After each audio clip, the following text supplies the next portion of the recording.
আপনার সন্তানের খাদ্যাভ্যাসের ভেতরে কি কি রাখবেন, কি কি রাখবেন না বাচ্চাকে শান্ত ধীর করার জন্য। খাওয়ার, ডায়েট অথবা হাইড্রেশন, বডি কতটা হাইড্রেশনে আছে আর তার রুটিন অনুযায়ী খাদ্যাভ্যাসটা গড়ে তোলা, সেটা কিন্তু খুব গুরুত্বপূর্ণ বিষয়। একদম 70% মনোযোগই কিন্তু আসে আমাদের খাদ্যাভ্যাসের ওপর থেকে। কোন কোন খাবারগুলো খেলে আমাদের মনোযোগ কমে যেতে পারে? চিনির মধ্যে হঠাৎ করে আমাদের রক্তে গ্লুকোজের মাত্রা স্পাইক করে অথবা সাডেন ফল করে।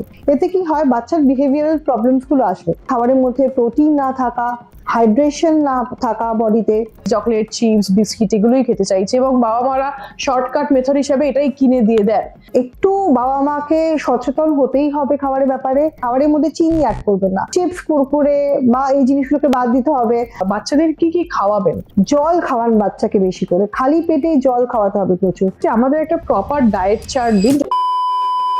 নমস্কার, আমি Ananya Sengupta, psychologist and parenting consultant.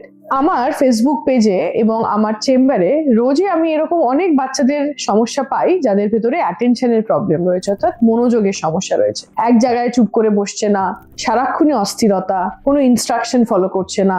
ADHD বা হাইপার অ্যাক্টিভিটির জায়গা থাকার তো প্রবণতা রয়েছেই, তাছাড়াও ওডিডি, কন্ডাক্ট এইরকম সাইকিয়াট্রিক ডিসঅর্ডারেও কিন্তু হাইপার অ্যাক্টিভিটির কিছু সমস্যা দেখতে পাওয়া যায়। তো আজকে আমার এই পডকাস্টে আমার সাথে রয়েছেন ক্লিনিক্যাল নিউট্রিশনিস্ট সঞ্চিতা শীল, যিনি আজকে আলোচনা করবেন এই অ্যাটেনশন ডেফিসিট বা অ্যাটেনশন কি খেলে বাড়ে, কি খেলে কমে, বা আপনার সন্তানের খাদ্যাভ্যাসের ভেতরে কি কি রাখবেন, কি কি রাখবেন না বাচ্চাকে শান্ত ধীর করার জন্য। আমরা পরিচয় করি সঞ্চিতা শীল, ক্লিনিক্যাল নিউট্রিশনিস্ট। নমস্কার, আপনাদের সঙ্গে এই গুরুত্বপূর্ণ আলোচনা আসতে পেরে আজকে আমার খুব ভালো লাগছে। আপনাদের যে এই আলোচ্য বিষয়টি এখনকার দিনে খুব ইনফরমেটিভ। বাচ্চা এবং মা দুজনকে কি করে ব্যালেন্সে রাখা যায় খাবার দ্বারা, তাদের ইরিটেবিলিটি, তাদের মনোসংযোগ। এখনকার দিনে পড়াশোনার ক্ষেত্রে স্কুল আমাদের যেই দৌড়ে এগিয়ে চলেছে, সেখানে আমাদের খাওয়ার, ডায়েট অথবা হাইড্রেশন, বডি কতটা হাইড্রেশনে আছে আর তার রুটিন অনুযায়ী খাদ্যাভ্যাসটা গড়ে তোলা, সেটা কিন্তু খুব গুরুত্বপূর্ণ বিষয়। একদম।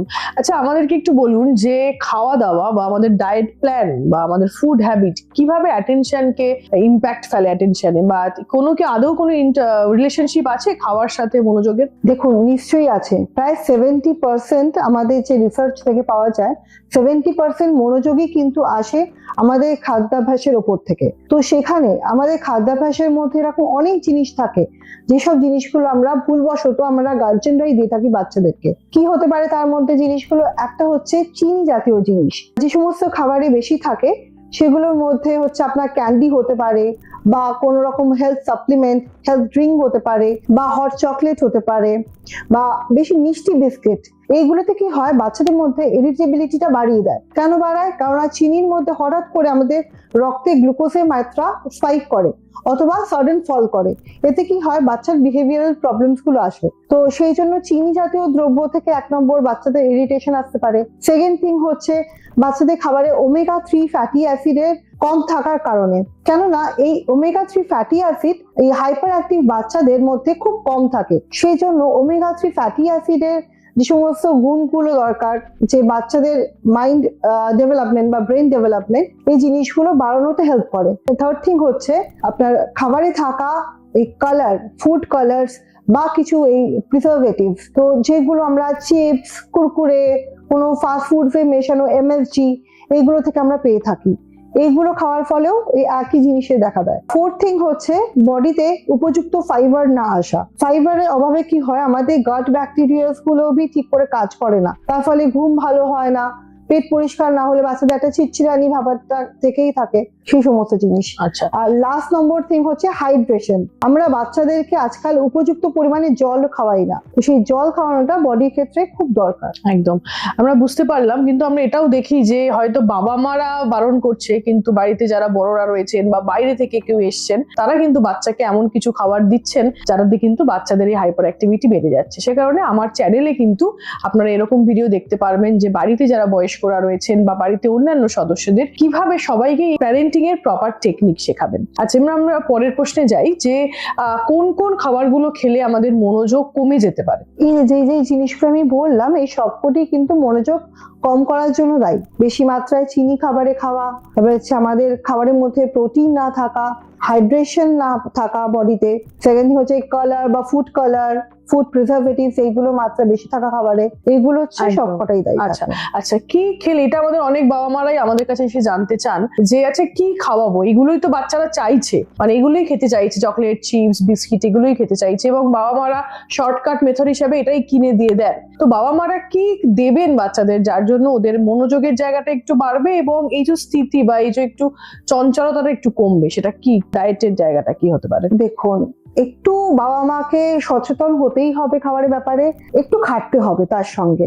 যেমন আমি যেটা বললাম চিনি, এই চিনি ক্রেভিংটা বাচ্চাদের মধ্যে কি করে খাওয়াবে? আমাদের অ্যান্টি অক্সিডেন্ট যুক্ত যে খাবার, যে ফলগুলো থাকে ওইগুলো বাচ্চাদের দিতে হবে, একটু গার্নিশ করে, যেমন ফলকে একটু সুন্দর করে শেপে কেটে ফলকে দেওয়া, বা ওর সঙ্গে একটু ইয়োগার্ট বা কার্ড, বাড়িতে হোমমেড কার্ড মিশিয়ে দেওয়া। কিন্তু ভুলবশত খাবারের মধ্যে চিনি অ্যাড করবেন না। আমাদের যে ফলের মধ্যে যে ন্যাচারাল সুগারটা থাকছে ফ্রুক্টোজ, ওইটাই কিন্তু হেল্পফুল মিষ্টত্বের জন্য। সেকেন্ড থিং হচ্ছে প্রোটিন যুক্ত খাবার দিতে হবে, ওমেগা 3 ফ্যাটি অ্যাসিড যুক্ত খাবার দিতে হবে, বিকজ যে প্রোটিনের মধ্যে আমরা নিউরো ট্রান্সমিটার যেগুলো পাই, এই ডোপামিন, সেরোটোনিন, যেগুলো আমাদের ব্রেনে অ্যাটেনশন বা অ্যাক্টিভিটিস এগুলোকে আরো বাড়াতে হেল্প করে। তো সেই সমস্ত জিনিসগুলোকে বাড়ানোর জন্য প্রোটিন খাবারটা খুব দরকার। আর সেইগুলোর জন্য আমাদের দিতে হবে মাছ, ডিম, ওয়ালনাট, ফ্ল্যাক্স সিডস, এই খাবারগুলো থেকে আমরা পেয়ে থাকবো।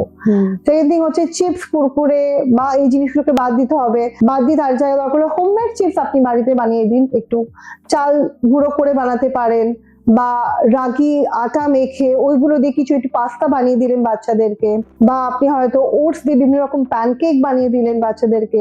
সেসব জায়গাগুলো থেকে আমরা ফাইবারস পেতে পারি। আর ফুড কালার যে খাবারগুলোতে মেশানো থাকে, ওই কালার যুক্ত যে খাবারগুলো থাকে ওগুলোকে আমরা অ্যাভয়েডই করবো বাচ্চাদের। একদমই, বাবা মারা আমাদের কাছে এসে বলেন যে বাচ্চাকে খাওয়াতে পারছি না। তো আমার চ্যানেলে এবং ভিডিও আছে যে কিভাবে বাচ্চাকে খাওয়াবেন বা বাচ্চার খাওয়ার সময় কি কি করবেন না, এই যে মোবাইল দেখে খাওয়ানো, এটাও তো বাচ্চাদের একটি খাবারের অভ্যাসের উপর নেগেটিভ ইম্প্যাক্ট ফেলে। আচ্ছা, আমরা জাস্ট শেষ একটি প্রশ্নে আপনার কাছে আসবো যে আমাদের একটা প্রপার ডায়েট চার্ট দিন, যদিও প্রত্যেকের জন্য একই সেম হবে না, কিন্তু তাও একটা ডায়েট চার্ট জেনারেলি যেটা আমরা দিতে বলতে পারি, বাবা মারা এখান থেকে দেখে শিখতে পারেন বাচ্চাদের কি কি খাওয়াবেন সকাল থেকে রাত অব্দি। দেখুন, মোটামুটি একটা গাইড করতে গেলে, দেখুন বাচ্চাদের তো বিভিন্ন বয়সে তাদের ক্যালোরি, প্রোটিন এগুলো চাহিদা আলাদা আলাদা হয়। তো সেক্ষেত্রে আমি জাস্ট একটা রাফ আইডিয়া দিতে পারছি। যেমন সকালে ঘুম থেকে ওঠার পর যেটা মূল বক্তব্য আমি রাখছি, জল খাওয়ান বাচ্চাকে বেশি করে, খালি পেটে জল খাওয়াতে হবে প্রচুর, বিকজ বডি যদি হাইড্রেশন না পায় অনেক রকম ইমব্যালেন্স সেখান থেকে তৈরি হয়। বাচ্চাকে কখনো না খাইয়ে স্কুলে পাঠাবেন না। বাচ্চাকে দরকার হলে একটু আগে ঘুম থেকে ওঠান, সেখানে ব্রেকফাস্টের মধ্যে আপনি ওকে ধরুন ডাল দিয়ে চিল্লা বানিয়ে দিতে পারেন, বা ওটস এর পায়েস বানিয়ে দিলেন দুধ দিয়ে, বা হয়তো পিনাট বাটার দিয়ে রুটি বানিয়ে দিলেন। এইটা রাখলেন, সঙ্গে রাখলেন একটা গোটা ডিম, মাছ ওখানে ধরুন 10টা 10:30 নাগাদ বা টিফিনে দিকে একটা ফল দিলেন, যেগুলো অ্যান্টি অক্সিডেন্ট যেগুলো থাকে মেনলি, এই কলা, তারপরে হচ্ছে লেবু, তার যে কোনো মৌসুমী ফল, বিকজ এক একটা ফলে এক এক রকম ভাবে ভাইটামিনস, মিনারেলস আমরা পেয়ে থাকি, সেসবগুলো। বাচ্চার দুপুরে রাখুন ভাত বা রুটি বা খিচুড়ি, তার সঙ্গে ডাল থাকবে। সবজি রাখুন, যে আমাদের কালারফুল যে আমাদের সবজি থাকে, সিজনাল সবজি, সেগুলোকে রাখতে হবে, স্যালাড রাখতে হবে। মাছ বা চিকেনের টুকরো রাখুন, যদি নিরামিষ খান তো সয়াবিন বা প্রোটিন রাখুন। তারপরে ধরুন বিকেলের দিকে যখন স্ন্যাক্স আসছে, সেখানে অনেক বাচ্চারা চিপস বা কর্নফ্লেক্স, পাস্তা এগুলোতে খুব বেশি অ্যাট্রাক্টেড হয়। তো সেসব জায়গা আপনি একটু বাদাম, ছোলা, মুড়ি দিলেন, একটু সুন্দর করে ভেজিটেবলস দিয়ে সাজিয়ে দিন, বা স্প্রাউটস চাট দিলেন, ঘুগনি দিলেন, বা পিনাট বাটার ব্রেড দিলেন, এগুলো দেওয়া যেতে পারে। আর রাত্রের দিকে খাওয়াটা অতি অবশ্যই কমই দেবেন, যেগুলোতে বাচ্চারা খুব তাড়াতাড়ি ইজিলি ডাইজেস্ট করতে পারে, যেরকম খিচুড়ি হলো, বা সবজি দেওয়া ভাত হলো, বা মাছ মাংস অল্প করে একটু দিলেন কোনো একটা, সেই সবগুলো রাখবেন। একদম। আচ্ছা, আপনারা শুনলেন যে মনোযোগের অসুবিধা বা অ্যাটেনশনের অসুবিধা রয়েছে বা হাইপার অ্যাক্টিভ বাচ্চা, তারা কিভাবে তাদের খাদ্যাভ্যাসের বদল করলে তাদের এই জায়গাটাকে আমরা কন্ট্রোল করতে পারি। আশা করি এটা আপনাদের অনেক সুবিধাজনক হলো এবং বাবা মারাও শিখলেন এবং বুঝলেন যে কিভাবে এই খাদ্যাভ্যাসের পরিবর্তন আপনারা করবেন। বাচ্চাদের কি সবসময় চেষ্টা করবেন যে আপনারা আগে কি খাচ্ছেন সেটা দেখাতে। আপনারা কি ভেজিটেবলস খাচ্ছেন, আপনারা কি ফাস্টফুড খাওয়া বন্ধ করেছেন, সেটা করলেই দেখবেন বাচ্চাদের কিন্তু আপনারা সঠিকভাবেই রুটিনের ভেতরে আনতে পারবেন। আপনারাই যদি বাইরের খাবার খেতে খুব পছন্দ করেন, বাড়িতে যদি সবসময় ফাস্ট ফুড অ্যাভেলেবেল হয়, তাহলে কিন্তু বাচ্চাকে হেলদি খাবার খাওয়ানোটা প্রত্যেক বাবা মার জন্যই কষ্টকর। সে কারণে বাচ্চাকে ভালো রাখুন, আপনারা ভালো থাকুন এবং সুষম আহার গ্রহণ করুন। এবং মন ভালো থাকলেই, বাচ্চারা ভালো থাকলেই তাদের মন ভালো থাকবে, এবং মন ভালো থাকলেই দেখবেন বাড়ির পরিবেশ অন্যরকম হয়ে গেছে, আপনারাও ভালো আছেন। ধন্যবাদ, সাথে থাকবেন।